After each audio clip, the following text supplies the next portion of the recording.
சவால்ல ஜெயிக்கிறோம் சீரிஸ்ல இது டே 4. இன்னைக்கு காலங்காத்தாலேயே போசன் ஸ்டோர்ல உள்ள பழைய பொருட்களை எல்லாம் எடுத்து வெளியில வைக்க சொன்னாங்க. அப்படி சொல்லிருக்காங்கன்னா, இந்த போட்ல எங்க கப்பலுக்கு ஹெல்த் இன்ஸ்பெக்ஷன் வராங்க. வந்து பார்க்கும்போது தூசி தும்பட்ட கரப்பாம்பூச்சி பள்ளி எலி இந்த மாதிரி ஏதாவது ஒரு விஷயத்த கண்டுபிடிச்சாங்கன்னா கப்பலுக்கு ஒரு முரட்டை ஃபைன் அடிப்பாங்க. அதுக்காக தான் பழைய பொருட்கள் எல்லாத்தையும் வெளியே எடுத்து வச்சு தூசி தட்டி உள்ள எடுத்து வைக்கலாம்னு இருக்கும். ரொம்ப நேரமா சுத்தி தேடுறேன், பழைய பொருட்களே கண்ணுல பட மாட்டேங்குது நண்பர்களே. கண்ணு சரியில்லை போல. நீங்களும் கூடவே சேர்ந்து தேடுங்க. எதையாச்சும் கண்டுபிடிச்சிருந்தீங்கன்னா மறக்காம அதோட பேரை கமெண்ட் பண்ணிட்டு போங்க. ஆச்சு 1-2 பொருள்ல தூசினா தட்டி விட்டு போகலாம். இங்க தூசி இல்லாத பொருளே 2 தான் இருக்கும் போலயே. டப்பா டப்பா அடிக்க வச்சிருக்காங்க. ஒரு நாள் கூட எடுத்து யூஸ் பண்ண மாட்டேங்கிறாங்க. பெயிண்ட் ஸ்டிக் டேமேஜ் ஆயிடுச்சு, எக்ஸ்ட்ரா ஒன்னு தாங்கன்னு கேட்டா சாப்பிடுறீங்களாடான்னு கேக்குறாங்க. இப்ப இங்க எதுக்கடா இவ்வளவு வச்சிருக்கீங்க, நீங்க சாப்பிடுறதுக்கடா?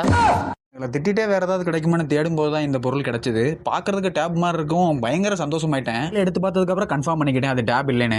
இந்த மாதிரி நடக்கிறது உண்டு. முன்னாடி சேல் பண்ணவங்க அவங்களோட ரிப்பேரான பொருட்களை இந்த மாதிரி விட்டு போறது வழக்கம். நமக்கு அப்படிதான் ஏதோ லக் அடிச்சிட்டோன்னு சந்தோஷப்பட்டுட்டேன். இதுக்காக சொல்லல, என்னோட லைஃப்ல நான் இதை ஃபர்ஸ்ட் டைமா பாக்குறேன். தெரிஞ்சுக்கணும்ன்ற ஆர்வத்துல நானும் என்னென்னமோ பண்றேன். ஆர்வம் முத்தி போய் தொட்டு பாக்குறேன்.